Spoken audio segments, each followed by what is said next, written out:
Like, really, what's in it for the public? What's in it for the human care and welfare? What's in it for stomachs who are crunching, crunching because of emptiness without food daily, in a daily basis?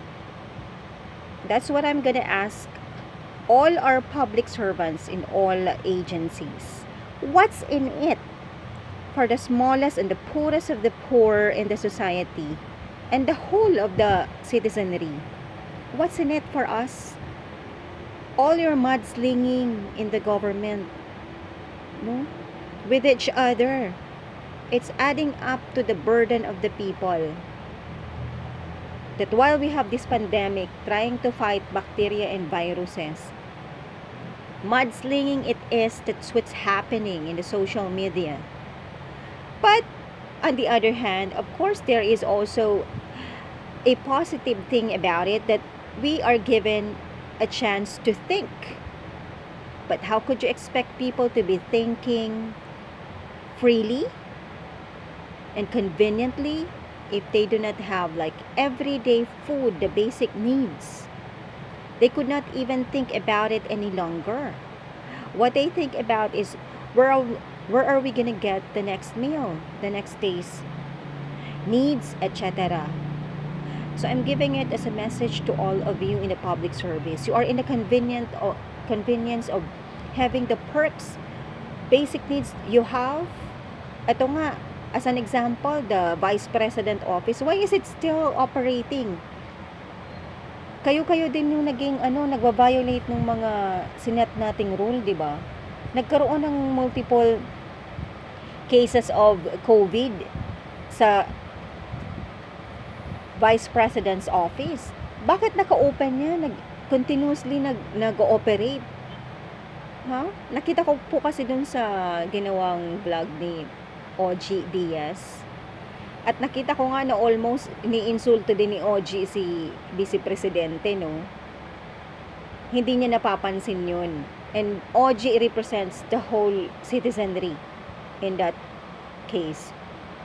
Ang dami mga office supplies. Ano naman gagawin noon? Tsaka bakit ba may karapatan kayo sa government magparahingi, no? Why do you need to be soliciting? Parang inaagawan nyo ng role and niche yung mga yung mga foundations, yung mga charitable institutions. Mukhang nagkakaagawan na tayo ng role, no? Para may identity crisis na nangyayari, 'di ba? 'Di ba supposed to be kayo sa government, no? Mahal namin kayo pero nakakapikon na kayo, hindi sa Ayan, ang dami daw office supplies. Pinakita nga sa vlog ni OG Diaz na ang daming office supplies. Si Madam, no, Madam Damin. No, ano naman yan, Manay Lenny? Kapasawayan para sa kuya ang nahihiling ko sa Indo. Plus, gusto mo akong ipabadildig diyo sa mga NPA na kung sisay na masugo mo. Ang nahihiling ko dyan, mahiling katabi Manay sa communist rebels. With the way you treat us, yung malulupa, yung mga wealthy negosyantes, with the way you harass people like us, nakalink ka duman sa mga masasamang elements ninyo sa communist. Kasi alam ko meron din mga mababait. Yun na nga yung sinasabi ng ex-boyfriend ko noon na hindi mo na alam na yung kausap mo, NPA na.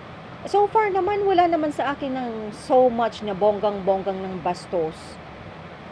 Parang matitino naman yung sinabi niyang nakausap ko before. So, ibig ko sabihin, meron ding matitino eh. They just want parang reform in the government na ayaw nila ng so much na pang-aabuso. No. Kaya, ito lang yung challenge ko po sa inyo. Tingnan niyo po yung interview kay Vice Presidente ni OG Diaz. Unang-una, ang alam ko may order na magsarado. Not only in terms of na nagkaroon ng maraming cases ng COVID. I don't think 8 lang yun. Di ba naka-aircon kayo and everything?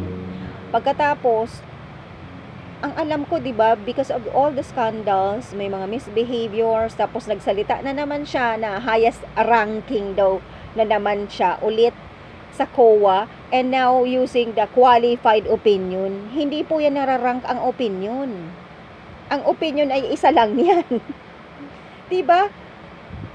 Na soundly presented yung financial reports ninyo. Wala naman yung ranking. Hindi yan naka-quantify. Manay Lenny. Ha? Ang guton ka na sa muyang maray na nakaka-obserbar sa imo na pigsasabi mi sa imo na para rin baga kami may right sa budget na pigagaramit nindo.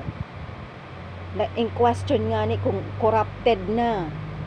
May right baga kami, bako man kami mga patal na nagpaparahiriling sana.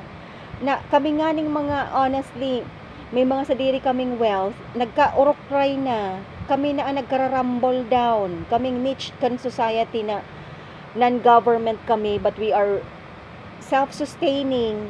Nakakatabang panganib kami sa iba. We really share our fruits pagkatapos patingan ang lupa mi. Without consent, ginagamit buong barangay. Squatter. Tapos aaraman ko panguna na may link sa communist. Kaya arog sila kayong kurosog ang buot. Kung tultul ka nga na mga government servant, you will be concerned and alarmed. Na paano kung itong buong lupain namin ang nag-ooperate na talaga mga communist, si mga bad na communist. Bakun iyo. The whole thing is a shot.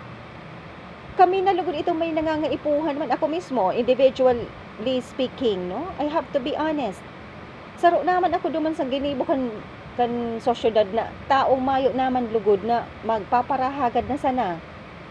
Taimbis kami ang nananauna, kami na ang pigtutungtungan kan buong mga squatters area na nasa lupa namin.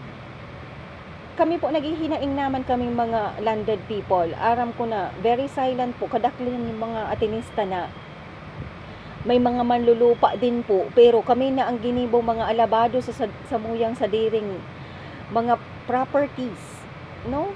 What's in it for us? I am begging you, our public servants, what's in it for us? Kawawa naman po kami. Yung mga nagsarado na mga may negosyo kasi silently they complain to me that they are being harassed by elements. Hindi ko po alam from kung communist groups ito or individual na naninindikato po, no? Nakikita na may mga pinagpaguran kami. We have legally acquired properties, we have well-gotten wealth. Ay kami po ang hinaharas, hindi po kami. Silent po ang karamihan dyan, mga matitino naman Chinese na naka-establish naman ng wealth nila. Nakikita ko po, naaawa din po ako. Kagaya sa amin, na silent na lang. Nilulunok-lunok na lang kung ano mga nangyayari. Yung iba, napilitan na lang po magsarado ng negosyo nila. Ano na mangyayari, no? Pati ba kami mapapahanay na doon sa mga nagugutom? Kasi sinisira nyo dinestabilize nyo yung ekonomiya. Even before the pandemic. And what? You continuously do your schemes. No? Paninindikato o pagiging masamang communist ang nangyayari po sa inyo dyan. We are also observant. Keep this in mind, LGU people. Servants. Dapat po tagasilbi lang ninyo kami. Dapat tagasilbi lang kayo namin. You should be concerned with our welfare and needs na naaakma po within the budget. So, bakit tayo may mga solicitations na po dyan? And it's supposed to be for accountability din po yan. Hindi lang po yung items in kind and money amount that you receive na accountability nyo pa rin yan. Kundi yung tama ba na nanghihingi kayo ng mga ganyan na hindi naman pati kailangan ng mga tao at hindi naman nare-receive. Diba? There is really something wrong. Even just gawin po nating talagang example yung VP office.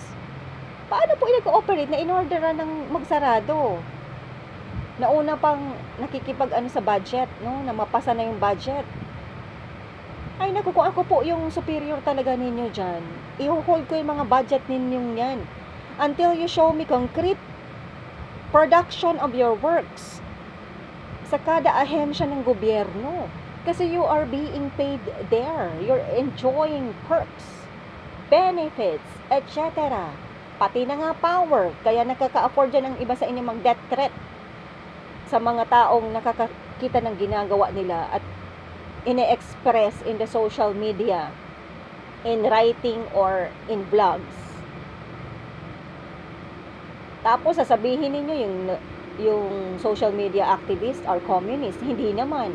Matatalino lang po yan na nakakaisip, nakakakita, binibigyan ni God ng grasya na magsalita para doon sa mga without any voice at all.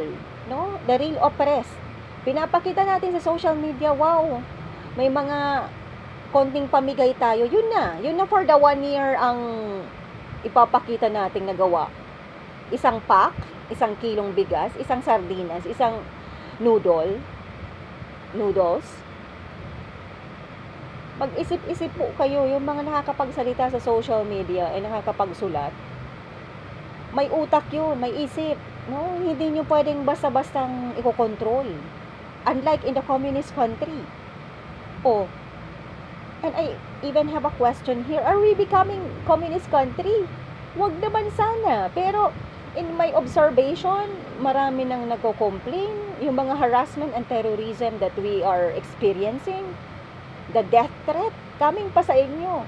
Diba? Sa government, you should be protecting us, providing the security, peace and order ng society, as well as kung well secured kami, ibig sabihin, kagaya sa amin, yung sektor ng mga negosyante, kami mga malulupa, dapat self-sustaining po kami.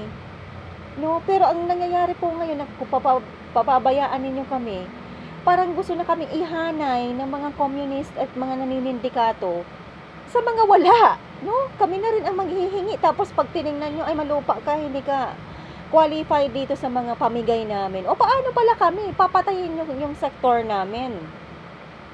Ha? Covered din po kami ng konstitusyon. In fact, you generate funds from us too because we are one of those big taxpayers. We are due of respect. No, may imbalance po sa society natin na nangyayari. No? At nakakalungkot po na kung public servants yan, nakaka-generate ng pang-fuel sa mga away from what is really the objective of each government agency is for. Ibig sabihin, nagsasave up lang yan ng pangpondo sa makinarya nilang komunista. Paano na po yan? I am scared one day we will all wake up na ang government natin is already controlled by communist, extremist na anti sa government, anti-law. Hindi po kayo nakikinig sa amin. Kaming selected few na pinapakitaan ni God ng ganito. Hindi po ako communist. Hindi po ako, kumbaga, activist lang ako sa nakikita ko, sa alam kong dapat, bilang isang accountant, auditor.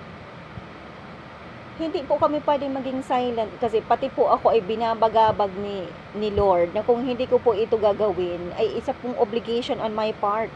Na hindi po lahat nagkakaroon ng ganitong platform, hindi lahat nabibigyan ng talento o intelligence ng ganito. So, I have to share this. Yun na po ang nakikita ko, ilang beses na po ako nagsusulat tungkol dyan. Nasa mga barangay po ay nakadeploy yung mga parang symptomatic ng communism and rebellion. Pero nakaupo na po, lording over the constituents, kung sino yung mga kayang-kaya nilang iharas. At ipa-obey yung mga gusto nila na hindi naman dapat. At sa tagal ng panahon ko rin po sa society, ngayon lang ako nakakita ng mga ganyan. Mga nakaupo na hindi naman taga dyan. Tapos yung maobserba mo, yung mga pamamaraan nila ay hindi akma sa batas. Imagine, sa sextortion. Wala pa po tayong concrete na mga nakikitang na-solve ng 8888 as of now, especially with regards to SAP. Kasi parang wala po ako nakikitang pagsisisi sa mga na yun naman talagang intention ni President Duterte. No? Kaya nga may 8-8 ay idisiplinahin yung nakasanayang matagal na panahon na pamamaraan ng mga nagsisilbi sa sa publiko. Yan po. Magaganda man po yung mga programa ng presidente ng pinaka nasa taas. What really matters is the execution. No? What really matters is the enforcement ng mga frontliners na siyang talagang in direct contact sa mga tao, sa mga citizen, sa mga mamamayan. Grabe na po yung imbalance na nakikita ko. At natatakot talaga ako one day, gigising na lang tayo, wala ng pera yung gobyerno, nakurakot na lahat. No, naiwaldas na sa mga kanya-kanyang kapritsos, no, mga advocacies nila na para sa grupo lang nila. Ang nakikita ko po, ang dami pong, ang dami ng divisions in each office, in each agency. Marami pong mga divisions, hindi mo na alam na sino yan ngayong communist, sino yung sindikato lang. Nakakatakot. One day we wake up na controlled na ng mga sindikato ang ating gobyerno at buong Pilipinas, kung hindi man communist. Wala po nakikinig. Kaming mga nakakatulong noon sa society ay pilit na rinurugba sa Bicol. Inuukray kami. Itong crab mentality is actually coming from communist. No, nakikita maganda, nakikitang successful, nakikitang with good accomplishment. I'm really getting pissed. Tingnan mo, the way I speak na nabubulol-bulol na ako kasi na-advance yung isip ko kung ano yung sasabihin ko, kaya I could not articulate well. Diba? Sa barangay lang po namin. At wala naman pong solusyon. Yung napapagsumbungan namin. Yung lupa namin, unti-unti, nagkakaroon ng kayamanan po yung mga rebels. Dahil patuloy sila nag-ooperate. Yung owner, wala na. Mamamatay na kami. One day talaga, gigising kayo na ang buong bansa na sindikato na ang nagpapatakbo, kung hindi man rebeldeng komunista. Yung ba ang gusto ninyo? Bagamat sabi ko, para pledge ako sa sarili ko ngayon na yung sa amin lang yung ipagpe-pray ko, Lord. Kami na yung kakalimutan kong i-pray pagkatapos yung personal kong buhay. Obligation pa rin ito na magsalita para sa lahat. Kawawa po yung mga wala talaga. Mali na po nangyayari sa atin. From the time of President Marcos, sabihin man natin may mga oppression. Pero maayos. It was just a matter of, voicing out that time kung ano yung oppression na nararamdaman ng konting sektor. Konting tao in one sector. Hindi po buong bansa ang nagsasuffer that time. Hindi pwedeng walang bread on their tables yung mga tao. I don't remember having gone through hunger. 3 times a day kami kumakain. Meron pang snacks. Hindi pa namin na nagagamit yung mga lupain namin, guys. Kaya nga sabi ko, talagang mayaman pala kami kung nagamit namin lahat ng resources namin. Mayaman kaming matatawag. Hindi lang yung mga Chinese in Naga City yung masasabing mayaman. Hindi lang namin nagamit yung lahat ng resources namin. Kaya yun, guys, ang tingnan ninyo, paunti-unti pong bumubulusok na yung ekonomiya natin, even before the lockdown. Hindi natin pwedeng gawing excuse. Especially, continuous po yung operation sa mga ahensya natin sa gobyerno. Kaya hindi pwedeng sabihin na lockdown kasi pati sila nag-lockdown. No. May budget dyan. Naka-intact yung mga budget natin dyan. Ang kawawa nga kami mga negosyante, maliit man o malaki, apektado po. Kami mga malulupa, hindi na ako maka-operate. Sabi ko magpapatanim ako doon para may food production. Pati yung fish pan ko, lalagyan ng mga fingerlings. Wala na. Ang nangyayari ngayon, ang nagpaplano na yung gobyerno, sila mayor. Para sa pansariling kapakanan. Ay, saan na kami pupunta? Hindi kami kasali doon sa SAP. O, ako po ay nagrereklamo na talaga. Grabe yung prayers ko, monitoring ko, I am writing. Kami mga social media activists, di ba? Libre lang ang serbisyo namin. Wala kaming sweldo. Bagamat ako ay vlogger, wala po itong income. Compare dun sa mga shenanigans, mga pansariling entertainment lang. Sila yung nag-gain po ng millions na siguro. Kaya they really sports in their vlogs na nakakabili sila ng ganito, ganyan. I'm happy for them. Kesa naman isa sila dun sa mga gutom, no? Kaya lang ito po, yung hinain ko talaga for the Association of Landed Families and Entities of the Philippines. Grabe po yung sufferings namin ng mga malulupa. Yung lupa nga namin, reform na po yun. During the time of Marcos, ang alam ko. Nakaltasan na yun ng napakalaki. Tapos kinaltasan pa ngayon ng rehimeng Robredo dito sa city. Tapos ngayon, sila pa ang nag-establish doon ng mga communities na squatters. Ay, grabe po ang abuso ng liderato ng Robredong yan. Until now. Pinagyayabang nga sa akin na sila daw ang nakapalagay ng tubig doon. Kasi yung ex-boyfriend niya, ex-lover niya, na naging ex-boyfriend ko, ay dating nagtatrabaho sa water system. Nalagyan na po doon ng nawasa sa ilang parte doon. At kapalit naman ay palagay sila ng mga tao. Ay, grabe po. If I would cry to the Lord,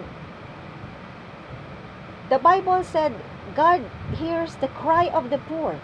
Right now, kami po may mga negosyo na inaapi at saka malulupa. We are considered poor in spirit. Kami na po yung nasa aping lado sa Bicol. We are in the niche of the suffering. Buti pa nga yung mga nasa squatting area, nabibigyan nyo ng solusyon, di ba? Binibigyan nyo ng mga pagkain. Paano kami? A lot of Chinoys in Manila, I know that they have closed down because they were harassed by people here and there. Hindi mo na alam kung talagang galing sila sa gobyerno at kung galing man sa gobyerno, legal ba yung ginagawa nilang pang-terrorize while we have passed the law on anti-terrorism. It is very well being experienced po. Naghihinaing po sa akin yung may mga negosyo who has already helped so much in the society. Isipin nyo yun public servants, ang tinutulong namin galing sa pawis namin. Honestly earned po sila. Nagiging kaming di ba, we have generated employment, we have given donations here and there, na minsan nga inaabuso naman. Kaya gusto ko sana nakikinig yung mga bishops, na mapukawan po kayo, na yung mga donations na binibigay sa inyo, pinaghirapan na ng mga tao. Ano ba namang tipirin ninyo? Ano ba namang gamitin nyo sa tama?